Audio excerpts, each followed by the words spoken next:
graça, irmãos e irmãs.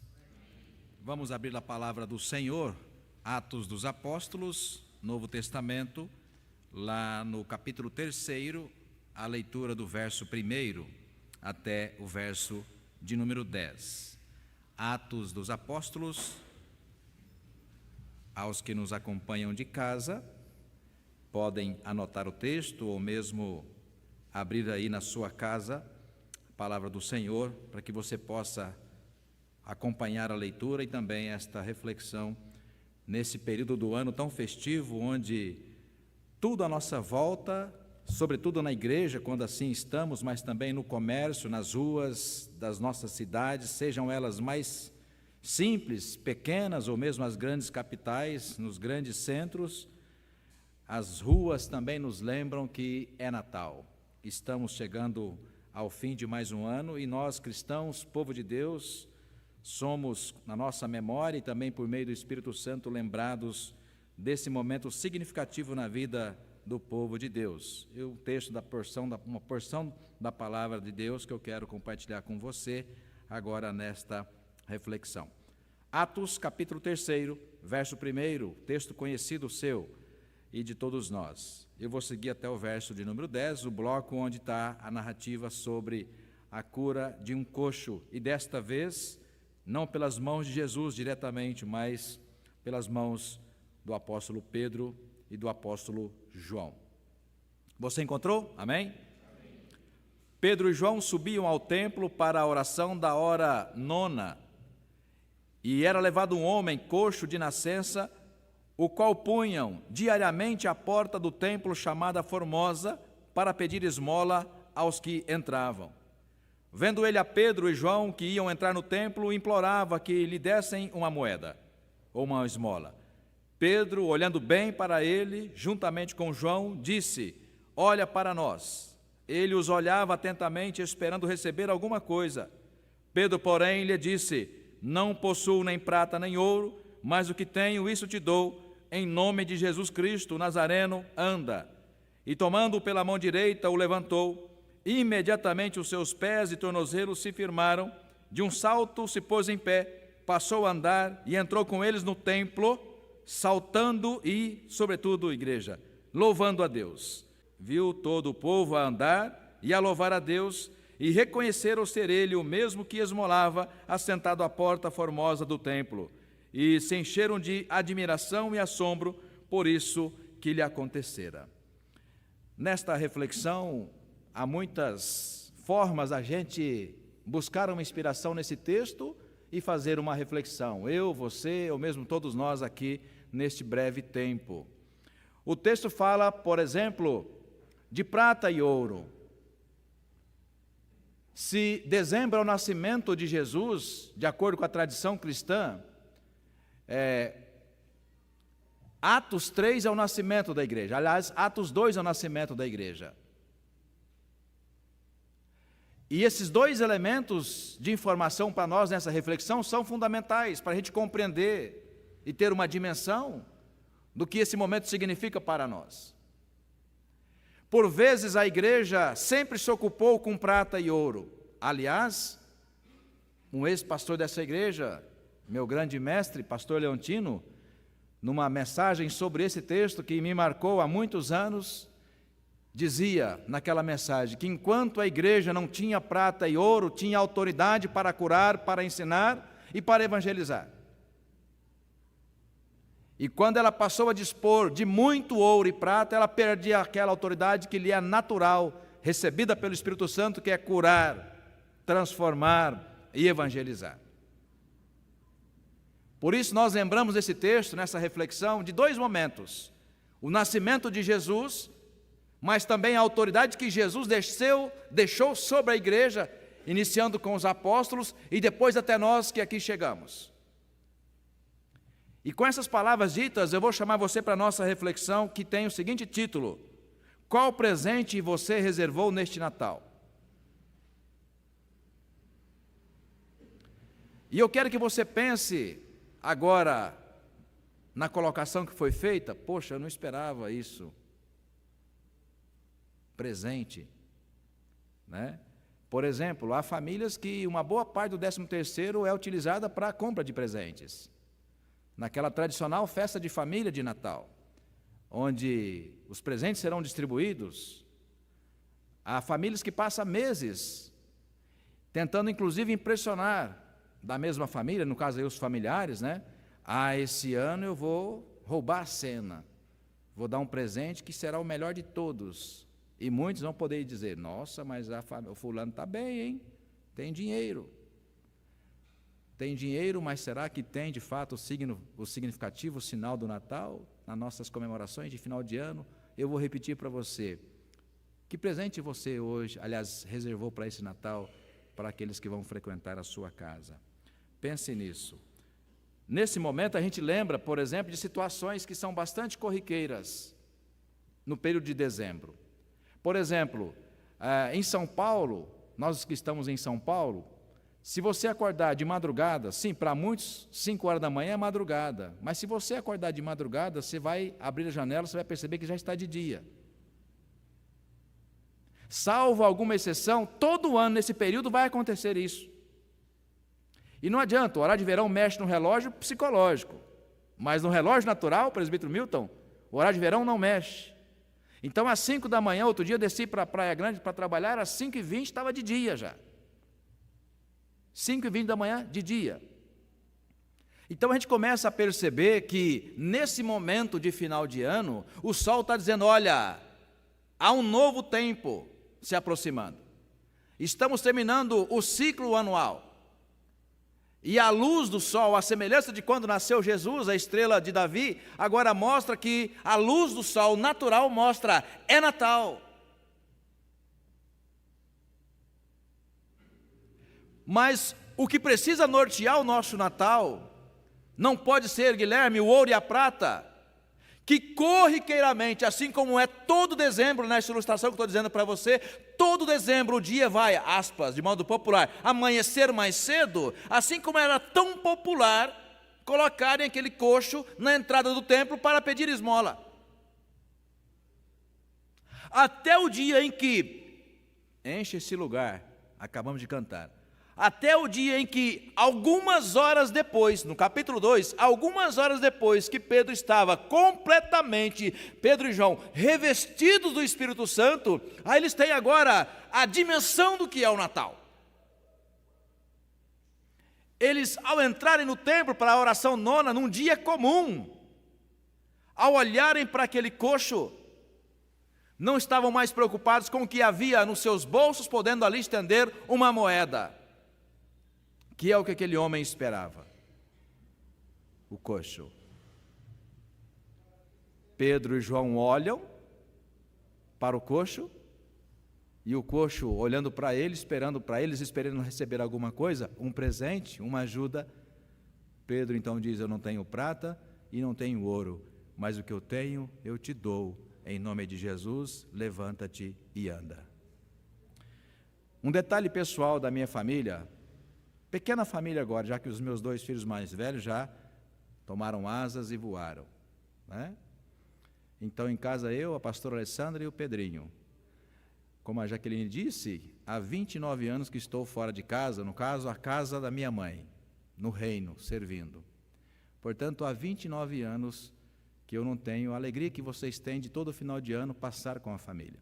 Porque a minha família, não com os meus familiares no caso, porque a minha família fica resumida a mim, a minha esposa e também ao Pedro. Essa época estamos todos na igreja. O pastor está na igreja sempre nessa época. De modo que nesses anos todos, o Natal não está mais vinculado à questão dos presentes. Por exemplo, uma coisa pessoal da minha família, no caso a minha microfamília, eu, Alessandra e o Pedro, o presente não é no dia do Natal, não é no dia do Ano Novo, não é no dia do aniversário.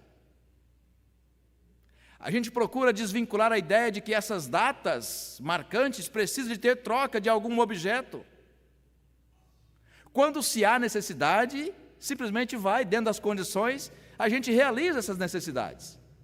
Um presente, um brinquedo, no caso da criança, ou para o adulto, um perfume, uma calça, uma camisa, um calçado, mas não nessas datas, sobretudo nunca no Natal. Por isso não há razão nas festas saturnais, nas festas da sigilária, ou seja, das muitas luzes, da árvore de Natal, dos enfeites na sacada, e é isso, aquilo, outro. Às vezes passamos meses programando para passar essa imagem para os nossos vizinhos e para os nossos familiares. Que Natal significa presentes, que Natal significa luzes, chocolates muitas vezes, sobremesa, carne, ostentação. E quando assim fazemos, igreja, nos preocupando muito mais com os presentes para impressionar, que pode se comprar com prata e ouro, perdemos a autoridade de fato dar o maior presente, ou ser instrumento nas mãos de Deus, para permitir que o outro, Leila, recebe o maior presente da sua vida, que é ter um encontro pessoal com Jesus. Amém? Aqui o importante não foi a cura dos olhos, da perna, né? Daquele homem coxo. O mais importante está no final do texto, que eu quero que você repare. Verso 8. De um salto se pôs em pé, curado das pernas, já que era coxo. Passou a andar, ainda em um detalhe menor. Entrou com eles no templo, ainda um detalhe menor. E sobretudo agora, o quê? Louvando a Deus. Ouso dizer, Cleide, que se esse homem tivesse recebido mais uma moeda, ou diria agora no contexto dessa mensagem, mais um presente de final de ano, nada teria mudado ou acrescentado na vida daquele homem. E eu vou perguntar então de novo para você, como foi a sua preocupação de chegar até aqui com o presente que você espera dar para o seu familiar? E se no seu hábito familiar você tem também o hábito de incluir amigos, que não são da família, mas amigos? Será que o presente que ele precisa é comprado com ouro e prata? Será que não é o momento de a gente comemorar um Natal diferente? Assim como nós cantamos há pouco, com o nosso coração, e a nossa casa, a minha casa e a sua casa, cheia do Espírito Santo de Deus, amém? Cheia do Espírito Santo de Deus, você clamar isso a Deus: me dê oportunidade, Senhor, de nesse Natal dar um presente diferente. Não quero dar um presente que tenha custado parte do meu dinheiro, das minhas posses, não. E vou abrir um parênteses de novo para dizer que o nosso testemunho tem que ser dado lá fora. E irmãos e irmãs, as pessoas vivem tão sedentas de Deus que um pequeno gesto faz a diferença. Há alguns meses, a coordenadora, viu, Lília, da minha escola, que não é a Lília, mas na verdade também é presbítera, presbítera na primeira igreja de Diadema. Aliás, ontem ela estava na reunião do presbitério como representante, a Val. E me convidou há algum tempo para ser o orador da turma, já que na última semana agora foi formação do EJA, das pessoas que estudam à noite. E há algum tempo eu recebia o convite e fiquei pensando, né, Senhor, eu não vou perder essa oportunidade de colocar o evangelho lá dentro. E vocês sabem que na escola você não pode ser pastor, né? Evangelizar, missionário, porque lá você tem que estudar português, ensinar português, matemática, inglês, ciência, história, geografia, arte, por aí vai. E de repente Deus me deu a palavra, aquela que alguns de vocês já viram, que está lá no meu Instagram, né? Eu falei, não posso falar de Paulo de Tarso, mas posso falar de Renato Russo. E Renato Russo musicou um texto maravilhoso, que é 1 Coríntios 13, sobre o amor. E lá fui falar, e nasceu uma paródia que lá coloquei. E muitas pessoas, e aliás, sabem que eu sou pastor, ainda que não trabalhe como pastor lá, mas sabem que eu sou pastor por causa das minhas redes sociais. Vários já ouviram os meus sermões que estão no YouTube, desta igreja. Então percebe que há muitos presentes que pessoas que estão sedentas de Deus, Ana Vilma, esperam receber nesse Natal. E elas podem ser surpreendidas porque às vezes param um presente que você pode comprar com prata e ouro. Todo ano a mesma coisa, como aquele homem diariamente, você viu comigo no texto, diariamente aquele homem era colocado na porta da igreja para receber uma esmola material. Como todo ano nós repetimos as mesmas coisas, às vezes nos nossos natais. Troca de presentes, árvore de Natal, a mais bonita, a mais cara, a mais impressionante. Talvez nessa noite Deus nos desafia a exatamente a isso. Um tempo diferente, um momento novo e, sobretudo, um presente diferente. Que presente você está reservando para dar nesse Natal? Você precisa comprar com prata e ouro? Quem sabe o Espírito Santo esteja dizendo para você, não. Permita que eu te use. Convida alguém diferente nesse Natal para a sua casa. E peça para que Deus unja os seus lábios e você possa dizer o mesmo que disse o apóstolo Pedro e o apóstolo João. Não tenho prata, não tenho ouro, mas o que eu tenho, eu te dou. Jesus é o meu Salvador e Ele quer ser também o seu Salvador. Amém? Vamos terminar essa breve reflexão. Se você olhar para o texto, querido, no verso 2, era levado um homem diariamente, era levado um homem coxo de nascença, o qual punha diariamente à porta do templo chamada Formosa para pedir esmola aos que entravam. O que chama a minha atenção nesse versículo 2 é que diariamente, seu Maurício, Deus coloca pessoas no nosso caminho.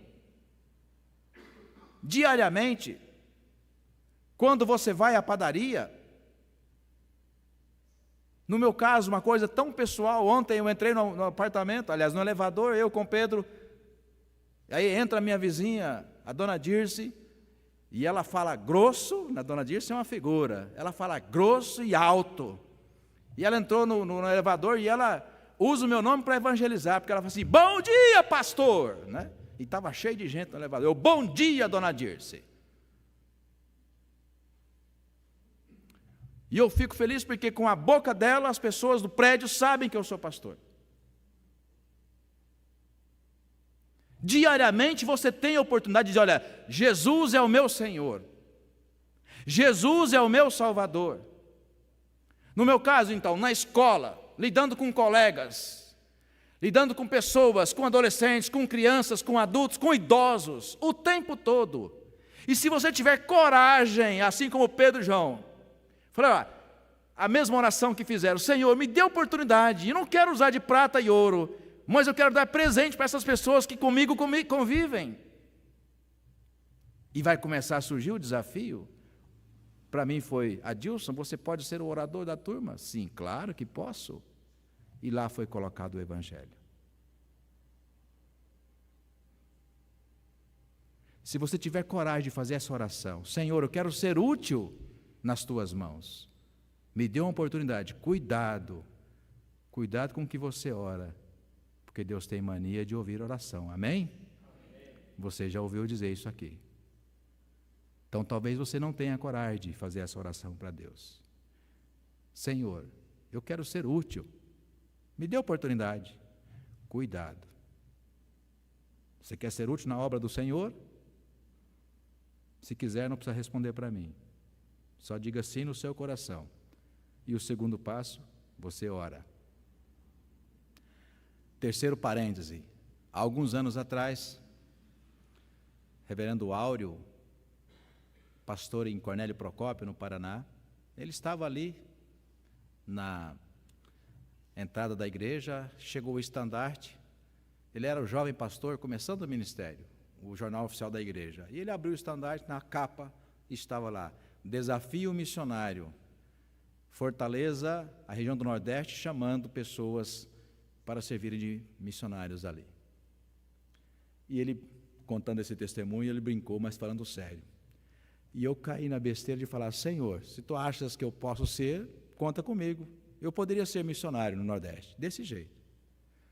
3 anos depois, ele recebe uma ligação do presidente da igreja, de saudosa memória, reverendo Abival Pires da Silveira, presidente da igreja, e diz, Áureo, seu nome foi citado, e nós estamos precisando de um professor no seminário em Fortaleza, e eu quero que você vá.